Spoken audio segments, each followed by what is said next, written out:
everyone, welcome back to my channel. My name is Leanna. Today I'm doing a review and 2 tutorials using the Igneous Cosmetics Cozy Cabin palette. This is the little guy right here. You open it up, you do have a little protective sleeve, which you can obviously remove. And then you have 6 different shades on the inside here. So you have 3 sort of warm shades on the top and 3 cooler purple shades on the bottom. You have 4 mattes and 2 shimmers. So you have Log Cabin, you have Pumpkin Pie Cheesecake, Honey Gold Apple, this is Fig Jam, Flannel PJs, and Merino Sweater. And the front of the palette is hand painted. You do have the names of the shades on the back, as well as the weight of the palette and where it was made. It's made in Toronto. So this palette costs $30 plus $10 for shipping. That would bring it up to $40 unless there's some sort of promotion going on. I ordered this on September 21st. It shipped on October 3rd and I received it on October 9th. This was released with 2 other palettes. This was released with the Lakeside Palette, which is a blue-green palette. Both of these palettes were curated with the help of my friend Camille from Pink Baby G, which is absolutely awesome. That's it. A huge congratulations goes out to her for that. And then also they have a holiday palette, which you get a standard 6-pan palette as well as 2 glitters. You can get a pressed glitters, glitter gels or loose glitters. All of these palettes are $30 per palette. You can get the Lakeside palette or the Cozy Cabin palette packaged together for $55, which would give you a $5 savings. So this palette is vegan, handcrafted, cruelty-free, talc-free, paraben-free, dye-free, fragrance-free, and the only shade in here that is lip safe is Pumpkin Pie Cheesecake. So if you were looking to put any of the shimmers, for example, on your lips, they don't recommend that, but you know, it's kind of up to your own discretion whether you want to do that or not. So I have filmed swatches as well as 2 tutorials with this palette, and I'll just get into that and then we can come back here and we can discuss this. I'll be using the Essence I Heart Color Intensifying Eyeshadow Base on half of my hand throughout these swatches. I'm starting by finger swatching all of these. So we have Log Cabin, a matte medium warm brown, Pumpkin Pie Cheesecake, a matte medium light orange, Honey Gold Apple, a light shimmery buttercream yellow,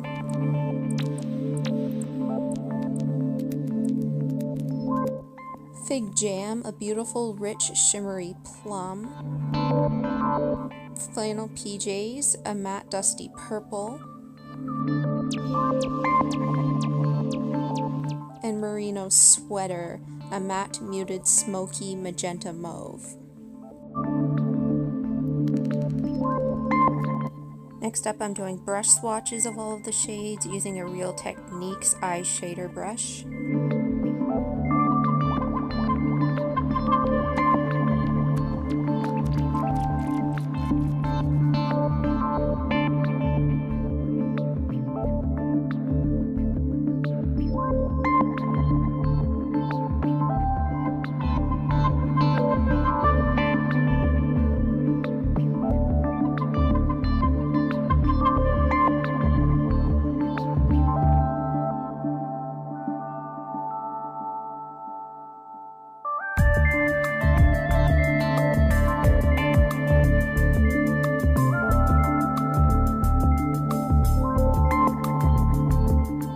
I'm swatching all of the shades using a flat shader brush from Eco Tools.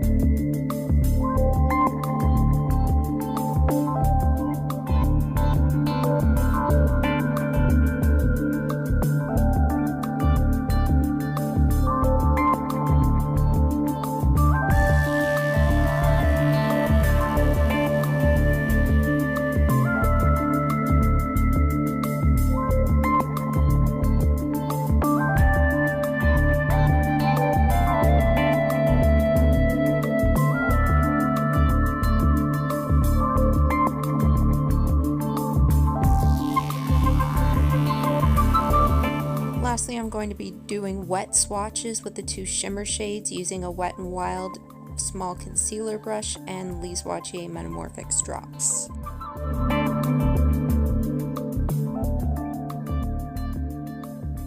A quick close-up of the palette after swatching. I'm taking the shade Pumpkin Pie Cheesecake. This is a matte orange shade with just a touch of yellow. And I'm using a fluffy brush from Wet n Wild to blend that through the crease up over the brow bone and stopping before it gets too high. The shade is very pigmented and builds and blends beautifully.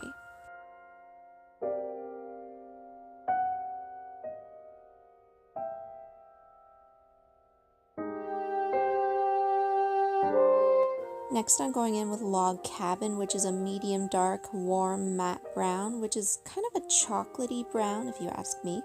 And I'm using my tiny Sigma E36 to start placing that color on the outer corner, building it up slowly instead of adding too much all at once, because again, these are very pigmented shadows. And I'm using the same brush to pull that color through the socket line and add some depth there.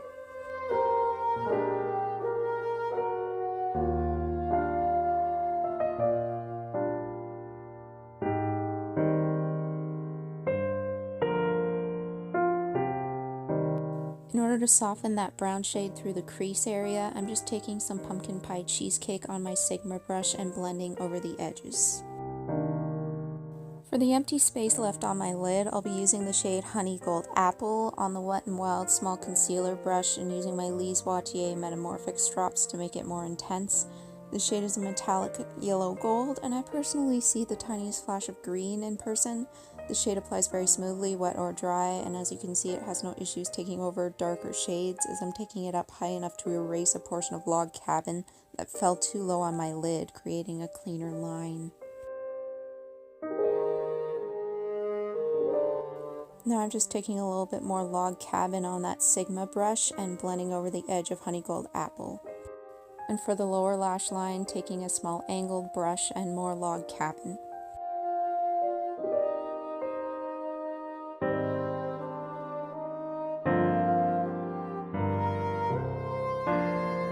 I'm blending out the lower lash line with a slightly fluffier brush and some Pumpkin Pie Cheesecake, and then I'm moving on to the inner corner and brow bone with a smaller brush and Honey Gold Apple.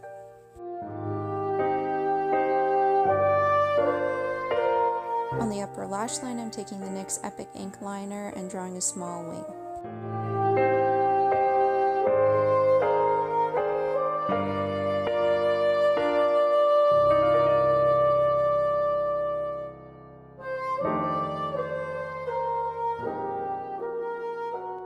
To top it all off, I'm adding the Essence Lash Princess Sculpted Volume Mascara. And this is the finished look up close, and this is what it looks like when I've finished the rest of my face. So to start this look off, I'm taking Flannel PJs, which is a matte, cool-toned purple-gray shade, and I'll be using a thinner brush from Mariposa to blend that into my socket line and up through there. This shade is the only one I've had some difficulties with in terms of layering and blending, and you'll be seeing that throughout this segment. Also, this video does go in and out of focus a little bit, and I apologize.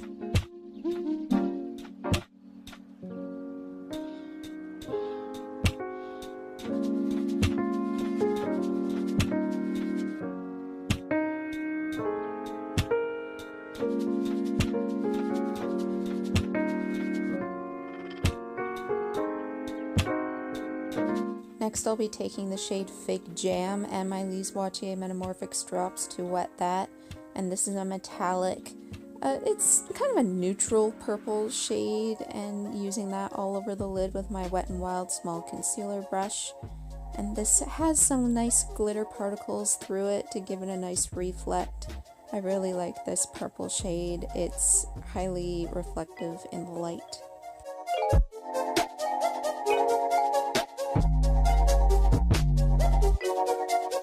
I'm still using Fig Jam, but I'm taking that on my small Sigma E36 to blend that up through the crease to join that with Flannel PJs. I just want there to be a softer line there instead of a harsh one.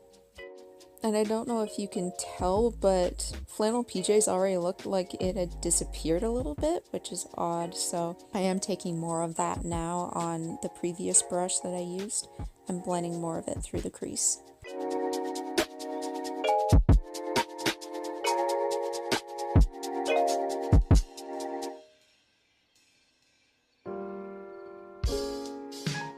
And now I'm kind of going back and forth between two blending brushes to get that shade looking the way I want it to, because it was just a little strange on the outer edge. The last shade to use is Merino Sweater, which is a pinky sort of mauve shade, and I'm using that on the lower lash line. Even though you aren't seeing me use it a whole lot here, I haven't had any issues with this shade.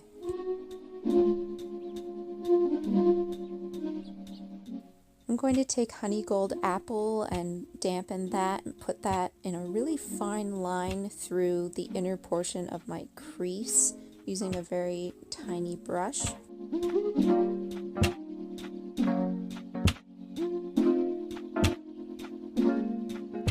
And using a fine liner brush, I'm going to be taking that on my upper lash line to form a small wing.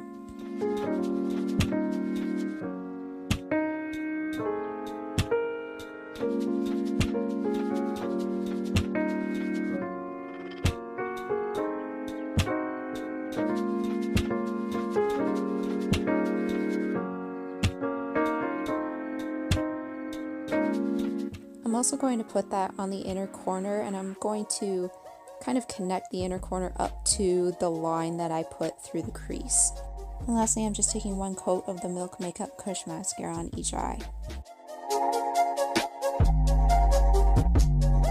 This is the finished eye look up close. And this is what it looks like with the full face of makeup finished. So you've seen the swatches, you've seen the tutorials. I did one warm toned, I did one cool toned, and I have had quite a bit of time to play with this palette. I've used it almost consistently, like with every eyeshadow look since I received it last month. So I know the ins and outs of this palette pretty well. Now, the first thing I want to note is that this formula is more soft and powdery than the typical Igneous formula.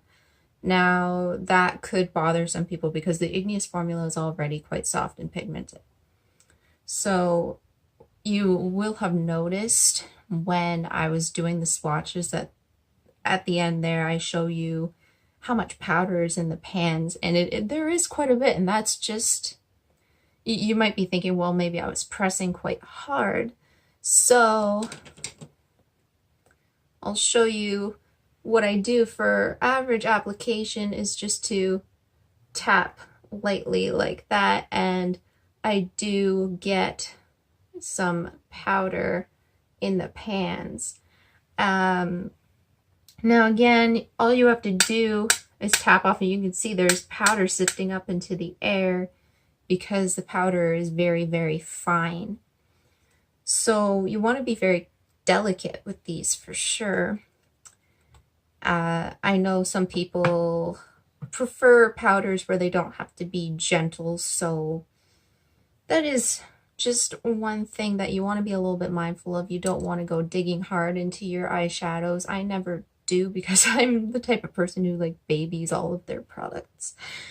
But yeah, you want to have a light hand. You want to go in once, just tap in once and then tap it off again. You can get some fallout with all of these except for Honey Gold Apple. I haven't had any fallout with that. The fallout that you do get if you forget to tap off your brush is very, very minor. It's the type that you can just take a little brush and dust it off your face. It's not going to hang around. It's no big deal, and you don't get fallout throughout the day from any of the shadows, or at least I haven't found that. The wear time on these is really good, but I don't really find I have issues with wear time. I have tried concealer, I've tried an eyeshadow base, I've tried setting and not setting, and it's really whatever you find you prefer with your eyeshadows. And I don't find that the longevity is any different between methods of setting and unsetting and all this sort of thing. Prepping your eyelids, there's really no difference there. The shimmers do perform a little bit better when wet, like if you want a more metallic look. Having said that, they look beautiful on their own. My friend Chelsea from CJ Clever Name, she noted that Igneous shimmers are so beautiful. You can just take your brush and start swiping them over your lid, and they have the ability to cover up other shades. That's how pigmented they are, and I absolutely agree with her. Honey Gold Apple is so pigmented. Like, you just have to take a little bit of that, and it really will just cover up whatever you have on your lid. So let's say you were doing a cut crease, you wouldn't have to use concealer first. You would just take this on your brush and start building it up on your lid. It would cover whatever you have in your crease that happened to have come down on your lid a little bit. The only shade I've really had a little bit of difficulty with is Flannel PJs, and I say a little bit of difficulty, not much. You may have even seen that in the demonstration and even in the swatches.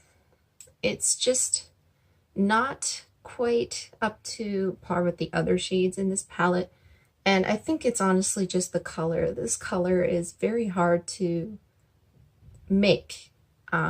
It's got some gray to it. It's a very cool toned purple. Purples in general are hard to make, and I haven't struggled with any shade from Igneous before, but this one is just a little bit tricky. If I pat it all over the lid, it's fine.